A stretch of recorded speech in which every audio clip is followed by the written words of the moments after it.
నమస్తే ఫ్రెండ్స్, నేను మీ Rajinikanth, political analyst. నేటి భారతం ప్రోగ్రాంకి స్వాగతం. సో మునుగోడు ఎలక్షన్స్కి తెరపడింది. నిన్న రాత్రి ఉత్కంఠ భరితంతో 8 గంటల దాకా పోలింగ్ అవడం మనందరం చూసాం. నిన్న జరిగినటువంటి ఎలక్షన్స్లో మా ఆర్గనైజేషన్ రాజనీతి స్ట్రాటజీస్ ద్వారా మేము ఒక ఎగ్జిట్ పోల్ చేయడం జరిగింది. ఆ ఎగ్జిట్ పోల్స్ యొక్క రిజల్ట్స్ ఎలా ఉన్నాయి, ఎగ్జిట్ పోల్స్లో ఏ పార్టీ ముందుంది, ఏ పార్టీ రెండో స్థానంలో ఉంది, బీఎస్పీకి ఎన్ని ఓట్లు రాబోతున్నాయి అనేటువంటి అంశాలపై నా యొక్క విశ్లేషణ చెప్పడం కోసం నేను ఈ వీడియోని చేస్తున్నాను. కావున మీరు వీడియోని చివరి వరకు చూడండి. మీ అభిప్రాయాన్ని కూడా కామెంట్ రూపంలో తెలియచేయండి. ఈ ఎగ్జిట్ పోల్స్ మీరు అన్నీ చూస్తుంటే అన్ని majority of the exit polls టీఆర్ఎస్కి లీడ్ ఇస్తున్నాయి. బీజేపీ 2వ ప్లేస్, కాంగ్రెస్ 3వ ప్లేస్ అని చెప్పడం జరిగింది. మా సర్వేలో కూడా ఎగ్జిట్ పోల్స్లో టీఆర్ఎస్ఏ ముందంజలో ఉంది. 2వ స్థానంలో బీజేపీ, 3వ స్థానంలో కాంగ్రెస్ ఉంది. మీరు ఇక్కడ స్క్రీన్ మీద చూడొచ్చు. ఈ స్క్రీన్ మీద చూపించినట్టుగా ఏ పార్టీ ఎంత పర్సంటేజ్ ఉంది, ఎంత ఓట్ షేర్ ఉందన్నది మీకు స్క్రీన్ మీద క్లియర్గా కనబడుతుంది. సో మీరు ఇప్పుడు అడగొచ్చు ఎలా చేశారు ఈ ఎగ్జిట్ పోల్ అని. మేము యాక్చువల్గా ఒక 100 బూతులలో 100 మందిని పంపించాము. వాళ్ళు ప్రతి బూత్కి ఒక 100 శాంపుల్ తీసుకోవడం జరిగింది. అంటే ఎంత మొత్తం ఒక 10,000 శాంపుల్. అంటే ప్రతి బూత్ మేము పంపించిన బూత్కి ఒక 100 శాంపుల్ ఇంటూ 100 బూత్స్ అంటే ఒక 10,000 శాంపుల్ తీసుకోవడం జరిగింది. ఈ 10,000 శాంపుల్ మొత్తము అంటే అన్ని మండలాలు కవర్ అయ్యేటట్టు మేము ప్లాన్ చేశాము.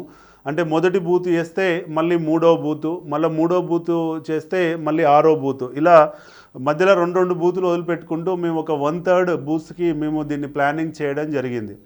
సో దీని ప్రకారంగా పోలింగ్ స్టేషన్లో ఓటేసి వాళ్ళు బయటికి వచ్చిన తర్వాత మనం కొంత దూరంలో ఉండి వాళ్ళని ఇట్లా ఎగ్జిట్ పోల్ కోసం వచ్చాము, మీరు ఏ పార్టీకి ఓటేశారని చెప్పి అడగడం కానీ, మన మొబైల్ ఫోన్ కానీ వాళ్ళకి ఇచ్చేసి అందులో వాళ్ళనే టిక్ పెట్టమనడం కానీ, ఇలా మేము జనరల్గా సర్వే ఎగ్జిట్ పోల్స్ చేస్తుంటాం అన్నట్టు. సో ఇప్పుడు కనుక మనము ఈ స్క్రీన్ మీద చూసినట్లయితే టీఆర్ఎస్ పార్టీకి వచ్చేసి 42% తోటి ముందంజలో ఉంది. 2వ స్థానంలో బీజేపీ వచ్చేసి 35%, 3వ స్థానంలో కాంగ్రెస్ వచ్చేసి 15%, 4వ స్థానంలో బీఎస్పీకి ఒక 4%, అందరు ఇండిపెండెంట్స్ కలిపి ఒక 4% ఓటింగ్ ఉందన్నది మనం ఈ ఎగ్జిట్ పోల్స్ ద్వారా మనం చూడొచ్చు. అంటే ఈరోజు మనము ఎగ్జాక్ట్లీ కనుక ఇది ఎంత ఓట్ షేర్ అన్నది కనుక మనం కంపారేటివ్గా చూసుకుంటే ఒకవేళ అంటే ఆల్రెడీ 90%, 91 అని అంటున్నారు. ఒక 2,40,000 ఓట్లలో 2,15,000 ఓట్లు కనుక పడ్డట్లయితే మీరు ఇక్కడ స్క్రీన్ మీద చూస్తున్నట్టు టీఆర్ఎస్కి 90,000 నుంచి 95,000 ఓట్లు రావచ్చు, బీజేపీకి వచ్చేసి 70,000 నుంచి 75,000 ఓట్లు, కాంగ్రెస్కి వచ్చేసి 30,000 నుంచి 35,000 ఓట్లు, బీఎస్పీకి ఒక 8,000 నుంచి 10,000 ఓట్లు, అందరు ఇండిపెండెంట్లకు కలిపి ఒక 8,000 నుంచి 10,000 ఓట్లు రావచ్చు. సో ఇదండి బేసికల్గా ఓటింగ్ ప్యాటర్న్. అంటే ఈరోజు ఒక 7% లీడ్ తోటి ఈ ఎగ్జిట్ పోల్స్ ద్వారా టీఆర్ఎస్ ముందుందన్నది వాస్తవం. అంటే ఎగ్జాక్ట్లీ 7% వస్తుందా, ఎగ్జాక్ట్లీ 15,000 ఓట్లు మార్జిన్ వస్తుందా అంటే నేను కాదు కదా, ఎవరు చెప్పలేరు. ఇది ఆ రేంజ్లో ఎంతో కొంత +or-3 తోటి ఒక 5% నుంచి 10% మధ్యలో ఏదో ఒక మార్జిన్ అయితే వచ్చేటువంటి అవకాశాలు మనకు బలంగా కనబడుతున్నాయి. ఓవరాల్గా ఈ ఎగ్జిట్ పోల్స్ ద్వారా మనం చూస్తే టీఆర్ఎస్ ముందంజలో ఉంది కొంత, బీజేపీ 2వ స్థానంలో ఉంది, 3వ స్థానంలో కాంగ్రెస్ ఉంది. కాంగ్రెస్ అయితే గెలుపు కష్టం అనేది అయితే ఈ ఎగ్జిట్ పోల్స్ ద్వారా నేను చెప్పగలుగుతాను. ఇక టీఆర్ఎస్ బీజేపీ విషయానికి వస్తే ఇవాళ 10,000 నుంచి 15,000 ఓట్ బ్యాంక్ తోటి టీఆర్ఎస్ లీడ్లో ఉంది. ఇంకా ఏమైనా సైలెంట్ ఓటింగ్ ఉండి ఏమైనా జరిగితే మనం చెప్పలేము. అదర్వైజ్ మ్యాక్సిమం టీఆర్ఎస్ఏ గెలుస్తుంది అన్నది నా యొక్క అనాలిసిస్. సో ఇప్పుడు మీరు అడగవచ్చు, ఎందుకు మరి టీఆర్ఎస్కి ఈ ఓటు పడ్డది, ఎందుకు టీఆర్ఎస్ ముందంజలో ఉంది, అంటే హోరాహోరీగా జరిగిన ఎలక్షన్స్లో ఎందుకు బీజేపీ కొంత వెనక పడిపోయింది అనేటువంటి దాని మీద విశ్లేషణ చెప్పాలన్నది నా యొక్క ఉద్దేశం. సో ఎందుకు బీజేపీ వెనకబడిపోయింది అనే దాంట్లో ప్రధానంగా నాకు 6 కారణాలు, మేజర్గా 6 అంటే ఎన్నో కారణాలు ఉండొచ్చు కానీ ప్రధానంగా 6 కారణాలు కనబడుతున్నాయి ఎందుకు టీఆర్ఎస్ బీజేపీ కంటే ముందున్న దాంట్లో. మొదటి కారణం వచ్చేసి ఏంటంటే టీఆర్ఎస్ మొదటి నుంచి ఆశించినట్టుగా అక్కడ సిపిఐకి కొంత ఓటు ఉందని చెప్పి సిపిఐతో పొత్తు పెట్టుకోవడం జరిగింది. ఆ సిపిఐ ఓటు జనరల్గా ఏంటంటే అయితే ప్రో కాంగ్రెస్ ఉంటుంది, లేదంటే వాళ్ళకైనా వేసుకుంటారు, లేదంటే కాంగ్రెస్కైనా వేసుకుంటారు. వాళ్ళు ఎన్నడూ కూడా బీజేపీకి వేసేటువంటి పరిస్థితి ఉండదు. వాళ్ళు సైద్ధాంతిక పరంగా బీజేపీని ఐడియాలజికల్ బేస్ మీద వాళ్ళు బీజేపీని అపోజ్ చేస్తారు కాబట్టి అయితే టీఆర్ఎస్కి వేయాలి, లేదంటే కాంగ్రెస్కి వేయాలి.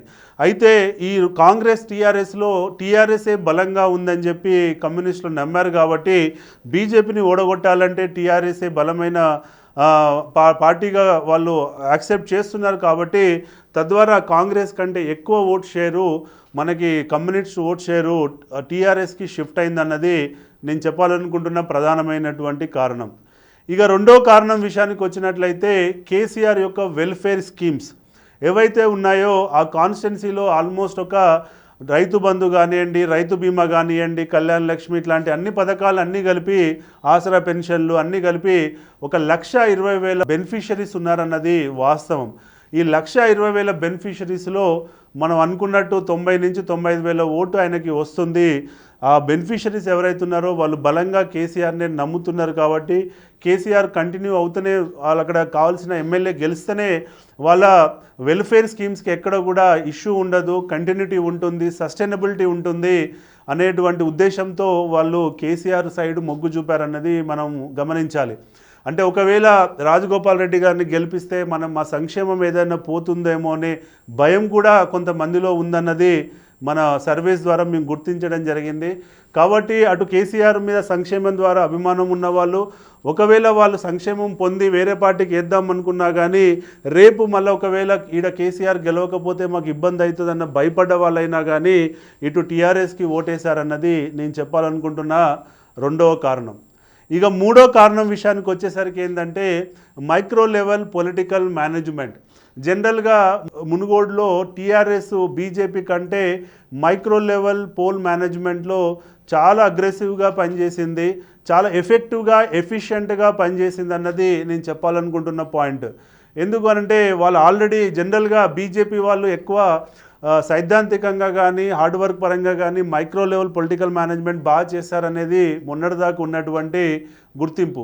కానీ ఇప్పుడు ఆల్రెడీ వాళ్ళు ఒక దుబ్బాక ఎలక్షన్ టీఆర్ఎస్ వాళ్ళు చూశారు, బీజేపీ ఏ ప్యాటర్న్లో పనిచేస్తుంది, అటు హుజరాబాద్ ఎలక్షన్ చూశారు కాబట్టి ఈ మూడో ఎలక్షన్స్లో వాళ్ళ యొక్క ప్యాటర్న్ని వీళ్ళు గమనించారు కాబట్టి వాళ్ళకంటే బెటర్ వ్యూహంతో బెటర్ స్ట్రాటజీతోటి మైక్రో లెవెల్ బూత్ లెవెల్ మేనేజ్మెంట్లో టీఆర్ఎస్ చాలా అగ్రెసివ్గా పనిచేసింది అన్నది నేను చెప్పాలనుకుంటున్న పాయింట్.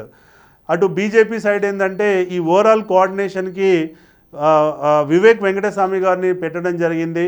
అక్కడ వివేక్ వెంకటస్వామి గారు అంత ఎఫిషియెంట్గా ఎఫెక్టివ్గా ఆర్గనైజ్ చేయలేకపోయారన్నది మా సర్వేలలో కనబడ్డది. తను అక్కడ చాలా కోఆర్డినేషన్ ల్యాబ్స్, సమన్వయ లోపము, అటు బయట నుంచి వచ్చిన లీడర్లకి ఇక్కడ గ్రౌండ్లో పనిచేస్తున్నటువంటి కాన్స్టిట్యున్సీ లీడర్లకు మధ్యలో ఎక్కడ కూడా పొంతన లేదు. వాళ్ళ మధ్యలో కొలాబరేషన్ బిల్డ్ చేయడంలో కోర్ కమిటీ ఏదైతే ఉందో వాళ్ళందరూ ఫెయిల్ అయ్యారు. కోర్ కమిటీ అన్నప్పుడు జనరల్గా ఒక ఆఫీస్లో కూర్చొని ఎవరైతే దానికి ఇన్ఛార్జ్ ఉంటారో ఆఫీస్లో కూర్చొని వచ్చేటువంటి గ్రీవెన్సెస్ కానీ గ్రౌండ్లో జరుగుతున్నటువంటి ల్యాబ్స్ కానీ ఇలాంటి ఇష్యూస్పై స్పందిస్తూ వాటిని రెక్టిఫై చేసుకోవాల్సి ఉంటుంది. ఎందుకంటే అభ్యర్థి గ్రౌండ్లో ప్రచారంలో ఉంటాడు, బిజీగా ఉంటాడు కాబట్టి బ్యాక్ ఆఫీస్ మేనేజ్మెంట్ ఇన్ఛార్జ్ ఎవరైతే ఉంటారో వాళ్ళు చాలా స్ట్రాంగ్గా అక్కడ కూర్చొని చేసినట్లయితే చాలా ఇష్యూస్ని మనం సాల్వ్ చేయొచ్చు. ఆ రోల్ ప్లే చేయడంలో అక్కడ ఉన్నటువంటి వివేక్ వెంకటస్వామి గారు ఫెయిల్ అయ్యారన్నది మా యొక్క అనాలిసిస్. తను కూడా అభ్యర్థితోటే ప్రచారంలో ఉండడం, అభ్యర్థితోటే అగ్రెసివ్గా తిరగడం వల్ల తనకు యాక్చువల్గా చేయాల్సిన రోల్ ఏదైతే ఉందో అది చేయలేకపోయాడు అన్నది మా యొక్క టీం గమనించడం జరిగింది. ఇంకా అంతేకాకుండా ఈ ఓవరాల్గా బయట నుంచి వచ్చిన లీడర్లు ఒక డైరెక్షన్లో, ఎందుకంటే బయట నుంచి వచ్చే ప్రచారం కోసం వచ్చే లీడర్లకి లోకల్ లీడర్లని ఇద్దరిని కనెక్ట్ చేస్తే వీళ్ళు ఒక టీం వర్క్ చేస్తే రిజల్ట్ బాగుంటుంది. అది టీఆర్ఎస్లో బాగా కనబడ్డది. ఎందుకంటే టీఆర్ఎస్ నుంచి వచ్చినటువంటి ఎమ్మెల్యేలు కానీ మినిస్టర్స్ కానీ లోకల్ లీడర్లను కలుపుకొని పోయి వాళ్ళతోటే ఉంటూ వాళ్ళతోటే పని చేపిస్తూ ఒక ఆర్గనైజ్డ్ ఎఫర్ట్లో వాళ్ళు చేయడం జరిగింది. ఆ విషయంలో ఈసారి బీజేపీ ఫెయిల్ అయిందన్నది నా యొక్క అనాలిసిస్. నెక్స్ట్ వచ్చేసి ఏంటంటే నాలుగో ప్రధాన కారణం బీజేపీ వెనక ఉండడానికి ఏంటంటే ఒక ఎమోషనల్ బాండింగ్ లేకపోవడం. అంటే ఎమోషనల్ బాండింగ్ అంటే ఏంటంటే ఈ అసలు ఎలక్షన్లో ఎవరికి కూడా ఒక సింపతి కానీ ఒక ఎమోషనల్ బాండింగ్ కానీ కనపడలేదు. అటు మనము దుబ్బాక ఎలక్షన్స్లో చూస్తే అయ్యో రఘునందన్ 3 సార్లు ఓడిపోయాడు కాబట్టి ఈసారి ఎట్లన్నా మనం రఘునందన్ గెలిపిద్దామనేటువంటి ఎమోషన్ కనపడ్డది. అది ఇలా మునుగోడు ఎలక్షన్స్లో ఎక్కడ కూడా కనపడలేదు. రెండో వచ్చేసి హుజురాబాద్కి వెళ్తే అయ్యో ఈటల పాపం ఈటలకు అన్యాయం జరిగిపోయింది, ఈటలని మనం కాపాడుకోవాలి, ఇలా మన బిడ్డ కష్టాలలో ఉన్నాడు కాబట్టి కాపాడుకోవాలనేటువంటి సెంటిమెంట్ మనం అక్కడ చూసాం. కానీ ఇలా మునుగోడు విషయానికి వచ్చేసరికి ఎలాంటి సెంటిమెంట్ కానీ ఎలాంటి ఎమోషన్ కానీ మనకు కనపడలేదన్నది నేను చెప్పాలనుకుంటున్న పాయింట్. అసలు ఎలక్షన్ ఎందుకు వచ్చింది అనేదే పెద్ద ప్రశ్న ఉత్పత్తి అయినటువంటి సందర్భం. కాబట్టి రాజగోపాల్ రెడ్డికి ఎలాంటి ఎమోషన్ కానీ సెంటిమెంట్ కానీ పనిచేయలే. అటు కాంగ్రెస్ అభ్యర్థికి ఇటు టీఆర్ఎస్ అభ్యర్థికి ఎవరికి ఎమోషన్ అనే బాండింగ్ లేదు. కాబట్టి బీజేపీ రావాల్సిన విన్నింగ్ ఓట్ రావట్లేదు అన్నది నేను చెప్పాలనుకుంటున్న 4వ పాయింట్. ఇక 5వ పాయింట్ విషయానికి వచ్చినట్లయితే ఈ ఓవరాల్ ఎలక్షన్స్లో అసలు ఎజెండా లేకపోవడం.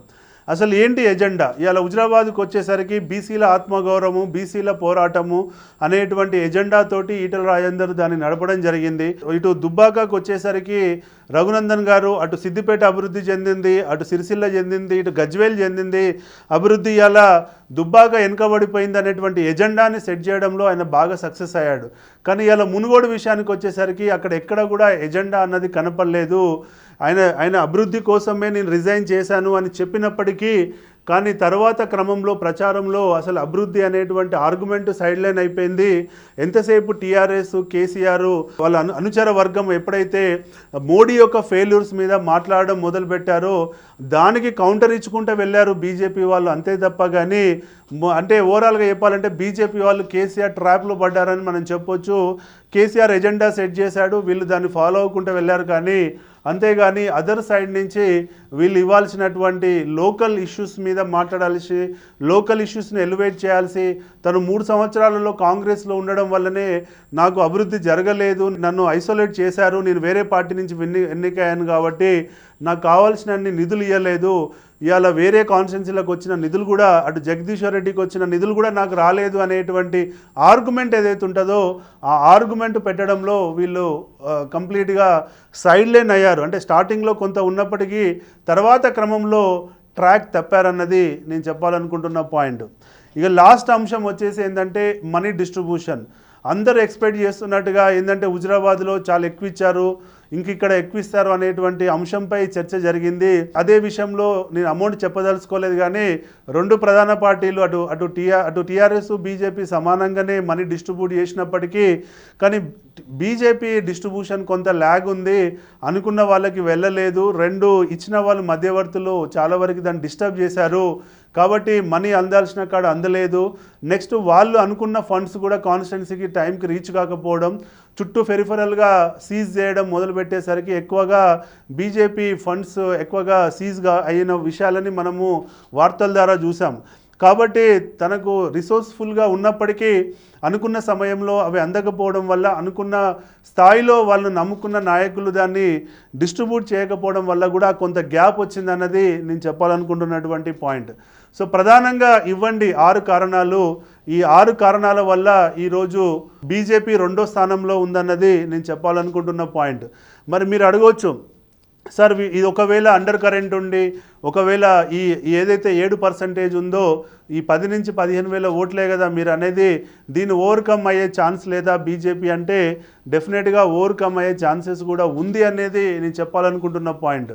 సో మీరు అడగవచ్చు, మరి ఓవర్కమ్ ఎలా జరగవచ్చు సార్, ఎలా ఇప్పటికీ ఇంకా బీజేపీ ఎల్లుండే వచ్చే రిజల్ట్స్లో బీజేపీ గెలిచే అవకాశం ఉందా అంటే డెఫినెట్గా ఒక 10% ఛాన్సెస్ అయితే ఉన్నాయన్నది నేను చెప్పాలనుకుంటున్న పాయింట్.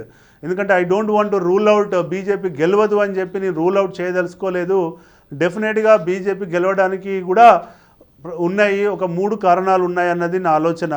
ఇప్పుడు అవి ఏంటి అని చెప్పి మనం విశ్లేషించినట్లయితే ప్రధానంగా ఏంటంటే కాంగ్రెస్కి పడుతున్నటువంటి ఓటు ఏదైతే ఉందో ఒక 30 నుంచి 35,000 ఓటు కాంగ్రెస్ పార్టీకి పడుతుంది. అంటే ఎంత, ఒక 15 నుంచి ఒక 13 నుంచి 16%, 17% ఓటు బ్యాంక్ ఇలా కాంగ్రెస్కి పడుతుంది. ఒకవేళ ఈ కాంగ్రెస్కి పడ్డటువంటి ఓటు మా ఎగ్జిట్ పోల్స్లో కనుక ప్రాపర్గా రిఫ్లెక్ట్ కాక ఒకవేళ అండర్ కరెంట్ ఉండి ఈ కాంగ్రెస్లో ఉన్నటువంటి కోర్ టీమ్స్ కనుక క్రాస్ ఓటింగ్ కనుక చేపించి అటు రాజగోపాల్ రెడ్డికి వాళ్ళకు ఉన్నటువంటి అనుబంధంతో ఎట్లాగూ కాంగ్రెస్ గెలవట్లేదు కాబట్టి సరే మన ఓటు ఎందుకు వృధా చేసుకోవడము, అటు రాజగోపాల్ రెడ్డి ఒక పెద్ద లీడర్గా కనబడుతున్నాడు కాబట్టి అటు వేద్దామనే ఉద్దేశంతో కనుక కాంగ్రెస్ లీడర్లు మేజర్గా గ్రామ స్థాయిలో ఉన్న కాంగ్రెస్ నాయకత్వం కనుక ఒకవేళ క్రాస్ ఓటింగ్ కనుక చేసి ఉన్నట్లయితే డెఫినెట్గా ఈ ఓటు అటు ట్రాన్స్ఫర్ అయ్యే అవకాశం ఉంది. అలా ఒక 10,000 ఓటు ఇప్పుడున్న 30-35,000 ఓట్లు ఒక 10,000 ఓటు కనుక కాంగ్రెస్ కనుక తగ్గినట్లయితే డెఫినెట్గా అటు బీజేపీ గెలిచే ఛాన్సెస్ ఉంటాయి. రెండో అంశం వచ్చేసి మెజారిటీగా టౌన్లో ఉన్న ఓటర్స్ ఎవరైతే ఉన్నారో ఇక్కడ ఏది ఎల్బీ నగర్లో ఈ చుట్టుపక్కల ఉన్నటువంటి హైదరాబాద్లో ఉన్న టౌన్ ఓటర్స్ ఎవరైతే ఉన్నారో వాళ్ళు ఒక 30,000-40,000 ఓటర్స్ ఉన్నారన్నది మేము గుర్తించడం జరిగింది. ఈ 30,000-40,000 ఓటర్స్ హైదరాబాద్ నుంచి ఎవరైతే వెళ్ళి 3 గంటల తర్వాత 4 గంటల తర్వాత ఎవరైతే ఓటింగ్ వేశారో, జనరల్గా ఈ టౌన్లో ఉన్న వాళ్ళు ఊరికి వెళ్ళడానికి మధ్యాహ్నము 10, 11, 12 అవుతుంది. వెళ్ళగానే వాళ్ళు పోలింగ్ స్టేషన్కి వెళ్ళరు. వాళ్ళు కొద్దిసేపు ఇంట్లోకి వెళ్ళి వాళ్ళ పేరెంట్స్ని కలిసి ఆడ భోజనాలు చేసుకున్న తర్వాత మెల్లగా 3, 4, 5 గంటల నుంచి వాళ్ళు పోలింగ్ స్టేషన్ వెళ్ళడం జరుగుతుంది. ఒకవేళ వాళ్ళు ఇక్కడ నుంచి వెళ్ళిన వాళ్ళలో జనరల్గా ఇక్కడ హైదరాబాద్లో కొంత బీజేపీ సెంటిమెంట్ నడుస్తుంది కాబట్టి ఎడ్యుకేటర్ సెక్టర్ కాబట్టి వాళ్ళు కనుక ఓట్లు కనుక బీజేపీ కనుక వేసి ఉన్నట్లయితే, ఎందుకంటే వాళ్ళ యొక్క అంచనా మా ఎగ్జిట్ పోల్స్లో కూడా లేదు. ఎందుకంటే మేము ఎగ్జిట్ పోల్స్ అనేది ఈవినింగ్ 6 గంటల వరకే మేము చేయగలిగాము. తర్వాత జరిగిన 2 గంటల ఎగ్జిట్ పోల్ మన చేతిలో లేదు కాబట్టి వాళ్ళు ఒకవేళ కనుక వేసి ఉన్నట్లయితే బీజేపీ గెలిచే ఛాన్సెస్ ఇప్పటికీ ఉంటాయి. నెక్స్ట్ మూడో కారణం వచ్చేసి ఏంటంటే BSP is the crucial factor. ఎందుకంటే బీఎస్పీ ఎన్నడూ లేనట్టుగా ఈసారి ఇక్కడ 1-2% నుంచి 4-5%కి గెయిన్ అయిందన్నది నేను చెప్పాలనుకుంటున్న పాయింట్. ఈ బీజేపీకి వస్తున్నటువంటి 10,000 ఓట్లు ఏవైతే ఉన్నాయో, ఒకవేళ ఈ 10,000 8-10,000 ఓటు ఏదైతే ఉందో, ఈ 8-10,000 ఓటు ఒకవేళ కనుక టీఆర్ఎస్ కనుక చీల్చినట్లయితే అత్యధికంగా జనరల్గా మనం ఆర్ఎస్ ప్రవీణ్ కుమార్ గారికి దళిత ఓటు ఉంది, కేసీఆర్ యాంటీ దళిత ఓటు కాంగ్రెస్కి వెళ్ళకుండా బీఎస్పీకి వెళ్తుందని చెప్పి మనం అంతకుముందు కూడా అనాలిసిస్ చేయడం జరిగింది. ఒకవేళ కాంగ్రెస్ది కాకుండా ఎక్కువ మోతాదులో కనుక టీఆర్ఎస్ దళిత ఓటు కనుక బీఎస్పీ చీలిస్తే ఆ ప్రాబబిలిటీలో కూడా బీజేపీ గెలిచే ఛాన్సెస్ ఉంటాయి. సో ప్రధానంగా ఈ 3 కారణాల వల్ల తప్ప ఇంకా బీజేపీ గెలిచే ఛాన్స్ లేదన్నది నా ఉద్దేశం. ఒకవేళ కనుక బీజేపీ ఈ అన్ని ఎగ్జిట్ పోల్స్ అంచనాలకి భిన్నంగా కనుక రిజల్ట్ వస్తే మాత్రం ప్రధానంగా ఈ 3 కారణాల వల్లనే గెలిచే అవకాశం ఉందన్నది నేను చెప్పాలనుకుంటున్న పాయింట్. ఒకటి వచ్చేసి కాంగ్రెస్ ఉన్న ఓటు కనుక క్రాస్ ఓటింగ్ జరుగుంటే, రెండోది వచ్చేసి హైదరాబాద్లో ఉన్న టౌన్ ఓటర్స్ కనుక వెళ్ళిన వాళ్ళు ఎక్కువ మోతాదులో బీజేపీకి వేస్తే, మూడోది వచ్చేసి బీఎస్పీ కనుక వెళ్ళిన దళిత ఓటు కనుక ఎక్కువ మోతాదులో కాంగ్రెస్ కంటే టీఆర్ఎస్ది కనుక చీలినట్లయితే డెఫినెట్గా బీజేపీ ఇంకా గెలిచే ఛాన్సెస్ ఉంటాయి. సో ఇదండి నేను చెప్పాలనుకుంటున్న అనాలిసిస్. ఇది నా ఎగ్జిట్ పోల్. నేను అటు బీజేపీ ఎందుకు 2వ స్థానంలో ఉంది అనే విషయంలో అనాలిసిస్ చేశాను. ఒకవేళ బీజేపీ గెలిచే ఛాన్సెస్ ఉన్నాయా, ఉంటే ఎలాంటి కారణాలు అన్నది నేను చెప్పడం జరిగింది. సో కాబట్టి మీ అభిప్రాయాన్ని కూడా కామెంట్ రూపంలో తెలియజేయండి. ఎల్లుండి రిజల్ట్స్ కోసం వెయిట్ చేసి చూద్దాం. Let's hope for best. జై హింద్.